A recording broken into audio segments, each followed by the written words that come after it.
Bapak ini pasti rajin berperpuluhan, saya yakin. Padahal aku dengar juga ceritanya, karena kalau di kita tuh kan perpuluhan tiap bulan ya kok ya. Padahal itu harusnya tiap 3 tahun. 10 Minimal 10%. setahun, Pak. Setahun tapi kan 3%. Iya. Karena kalau 10 itu kan udah 3 tahun harusnya. Dan Pak, syarat untuk memberikan perpuluhan itu harus di tanah Palestina. Iya, iya. Dan harus di Bait Suci, Pak. Oh, di Bait Suci. Orang Yahudi sendiri zaman sekarang sudah tidak bayar perpuluhan. Kenapa Kristen masih minta perpuluhan gitu. Nanti pendeta akan bilang karena pendeta-pendeta itu adalah keturunan suku Lewi secara rohani gitu. Secara rohani. Ya Bapak bisa pikir sendiri lah. Saya tuh udah ngundurin diri dari tanggal 7 sampai sekarang belum diterima sama pendeta. Oh gitu. Pun tadi WA minta hari Rabu ketemu gitu kan. Oh. Iya, iya. Manajemen gereja. Saya dulu sehari telat bayar perpuluhan, Bu. Ditelepon sama Pak Pendeta. Pak Doni sehat gitu. Tapi apa namanya, saya terus terang apa namanya dapat ilmu ini, pengetahuan ini dari apa namanya, dari pembicaraan Kodandi sama siapa ya, Ustadz siapa? Wanham Ali juga iya. kita dengerin juga sama Iya. sama Oh, kajian-kajian yang gitu kita. ya jadi ya secara nggak langsung ini juga apa namanya jadi berkat lah untuk kita gitu. Iya, makanya saya sangat terbuka kalau ada orang-orang seperti Bapak dan Ibu yang mau berbicara tentang kitab ini, saya sangat terbuka. Ayo gitu. Siapa tahu saya bisa belajar sesuatu juga gitu dari Bapak. Iya. Siapa tahu Pak, ya kan? Ini yang sudah saya pelajarin. Siapa tahu Bapak punya pandangan lain, kita diskusikan aja. Iya. Sering Pak saya dapat tamu yang seperti Bapak. Bahkan sudah ada yang pendeta, sudah ada yang istilahnya pernah ikut pendidikan Bible dan segala macam. Tetapi kalau saya kan bawa dokumen, dia datang ke sini kan nggak bawa dokumen, hanya bawa doktrin gitu. Iya. Jadi ya dia hanya mengatakan apa yang dia tahu, tapi tidak bisa membuktikan. Ya. Ketika saya tunjukkan beberapa dokumen yang di luar Bible, baru mereka ngangguk-ngangguk. Gitu. Ya, untuk saya juga sebenarnya apa namanya, sebenarnya istri sih yang apanya lebih aktif gitu ya kalau dia. Saya awalnya juga emosi gitu, marah kan, namanya Kamu tuh agamanya apa? yang dari kecil Kristen Kodandi ya, apa namanya, ya saya juga apa namanya, cuman pada saat saya marah pas sendiri sebenarnya apa yang diomongin sih ada benernya gitu dalam hati saya gitu kan. Sebenarnya ya kita apa namanya ngakuin gitu benar, makanya lama-lama dia ngomongin terus saya juga apa namanya ya dengerin juga gitu, makanya ada perubahan makanya saya bilang nggak mudah untuk saya juga, ini kan pergumulan gitu. Paham Pak, paham. Dari kecil. Saya kemarin kedatangan suami istri juga, bawa anak 2, istrinya Muslim, suaminya Advent. Nah, itu juga dari sisi Islam juga salah, karena perempuan Muslim sebenarnya juga tidak boleh menikah dengan di luar Islam. Si bapaknya yang Advent ini juga, ya dia sendiri juga nggak tahu kitabnya. Di kitab Bible sendiri juga dilarang nikah dengan yang orang tidak percaya gitu kan. Bahkan nggak usah menikah, berkencan pun nggak boleh, bermitra usaha pun nggak boleh, berteman baik nggak boleh, apalagi menikah gitu. Jadi ya sama-sama awam, tetapi ya sudah terjadi, sudah sekian belas tahun, anaknya sudah besar. Nah kemarin istrinya memberikan pilihan kepada suaminya. Sekarang sudah zaman informasi, istrinya sudah tahu bahwa tidak boleh menikah beda agama, akhirnya memberikan ultimatum kepada suaminya. Kalau mau diteruskan pernikahan ya kamu harus masuk Islam. Kalau kamu nggak mau ya mohon maaf saya harus cerai dengan suaminya. Datanglah suaminya ke sini Pak 2 kali. Apa yang saya jelaskan dia sudah terima Pak. Terima, bahkan apa yang saya tanya dia juga nggak bisa jawab karena bertolak belakang dengan nalar dia. Ya, tetapi dia masih belum bisa ambil keputusan Pak untuk masuk Islam. Alasannya tidak jauh-jauh dari keluarga. Ibunya, saudara-saudaranya. Itu yang jadi alasan terbesar mereka. Ya kebetulan apa namanya saya orang tua udah nggak ada gitu. Nggak ada. Dan gitu kakak juga udah nggak ada. Saya sekarang paling tua deh.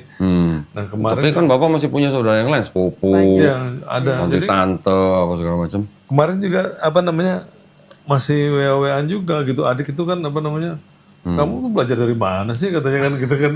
Dan saya bilang ya dia apa namanya nanya, tapi aku bilang Enggak kan kita udah nggak ke gereja kan, gitu terus dia nanya kan di grup itu ya, udah ke gereja belum Her gitu. keluarga.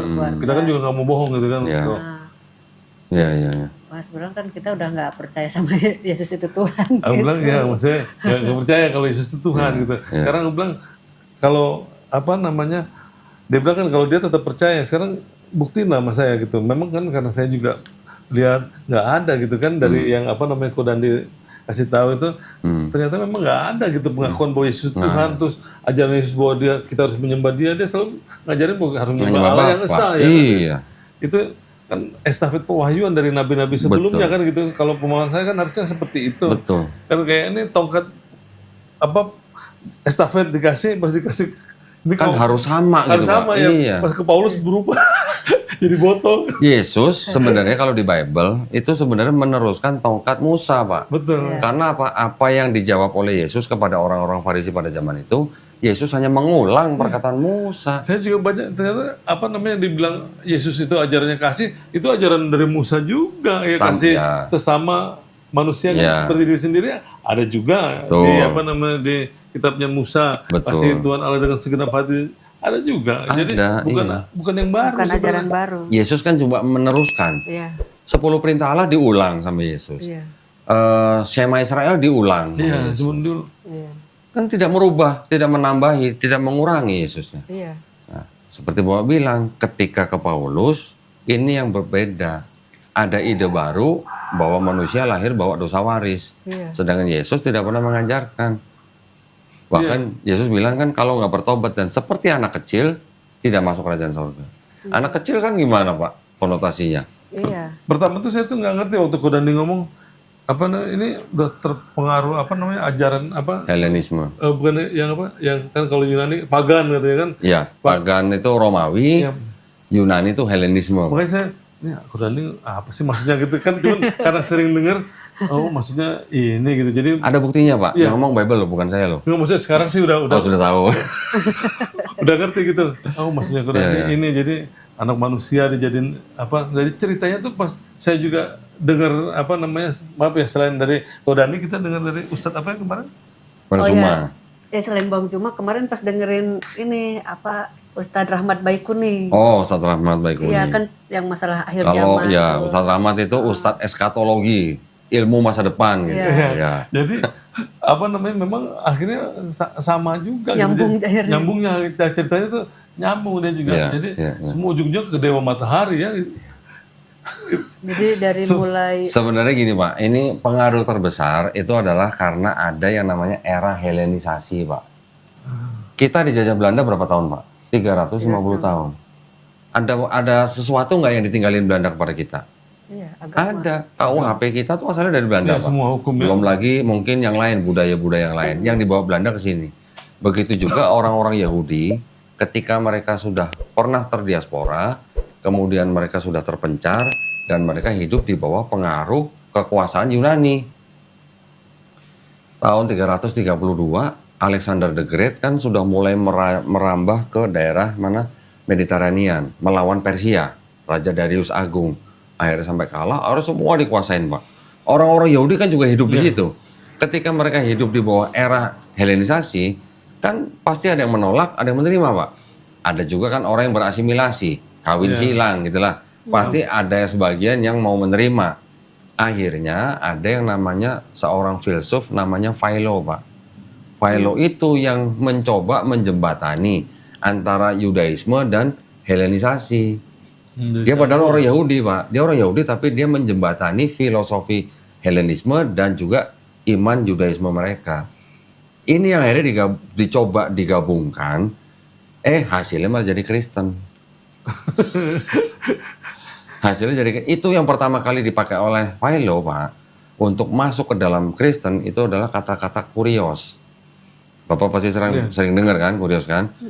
Kurios itu kalau di Jawa kan bisa dengan kata Gusti Bu, ya kan? Iya. Kalau kita bicara kepada Bupati, Gusti Bupati atau Gusti Gubernur atau Gusti Presiden, kita juga bisa memanggil Gusti Nabi siapa gitu misalnya. Orang Jawa juga bisa sebut Gusti Yesus. Iya. Tapi Gusti ini kan bisa ditujukan kepada manusia, juga bisa ditujukan kepada Tuhan. Itu dari situ Pak asal mulanya. Nah, kata kurios itu oleh Philo selalu ketika dia sedang berusaha menjembatani antara Helenisme dan Yudaisme, kata kuriosnya itu sama dia dipakai selalu konotasinya kepada Tuhan Yang Maha Esa. Jadi ketika Yesus di Perjanjian Baru disebut dengan kurios, orang penerusnya akhirnya menerjemahkan kurios itu dengan Tuhan. Harusnya hanya apa? Junjungan gitu. Tuhan ya. Nah, atau tuan. Itu bahasa Yunani ya kok ya? Kurios itu bahasa Yunani. Itu bukan artinya dewa. Bukan. Theos, Oh, dewa. Theos. Theos. Theos. Kurios itu Kurios itu untuk bisa Tuhan. tuan, Tuan, ya. bisa untuk Tuhan gitu Pak. Jadi kalau bahasa Inggrisnya gini, ini ada kerancuan gini Pak. Kalau kata Lord di dalam bahasa Inggris, Ya. Lord. Orang Inggris zaman dulu, abad 7, 8, 9 ketika bangsa Viking udah mulai datang ke Inggris, orang Saxon ya Pak ya, dulu belum Inggris, namanya Saxon. Orang Saxon kalau memanggil seorang penguasa tanah atau orang yang punya banyak tanah, ya. disebutnya apa? Lord Arthur misalnya. Ketika orang itu ketemu raja, dia nyebutnya manggilnya Lord King. Ketika dia ke dalam gereja, dia nyebutnya Lord God. Ada Lord, ada God gitu Pak. Tapi memang kata Lord ini bisa dipakai juga untuk sebagai kata ganti Tuhan itu juga. Ke manusia bisa, ke Tuhan bisa gitu Pak. Nah sekarang ketika orang sudah bilang ada Lord Arthur, Lord King, Lord God. Nah ini kata Lord ini yang di jauh sebelumnya sama Philo itu sebenarnya dicoba dikonotasikan kepada Tuhan Yang Maha Esa. Sehingga ketika berurusan dengan Yesus, semua kata kurios yang berurusan atau diimbuhkan di depan Yesus, diterjemahkan menjadi Lord. Tapi Lordnya untuk Lord God gitu. Dari Philo Pak itu Pak. Diteruskan nanti dari tahun 63 Masehi oleh Romawi. Romawi bawa paganisme. Jadi kalau Yunani ada dewa Zeus, punya anak Hermes, Hercules, Perseus. Romawi juga punya dewa namanya Jupiter Pak. Jupiter punya anak siapa? Merkuri gitu. Bersama ya. Hampir sama kan, ada pagan Romawi, ada Helenisme Yunani.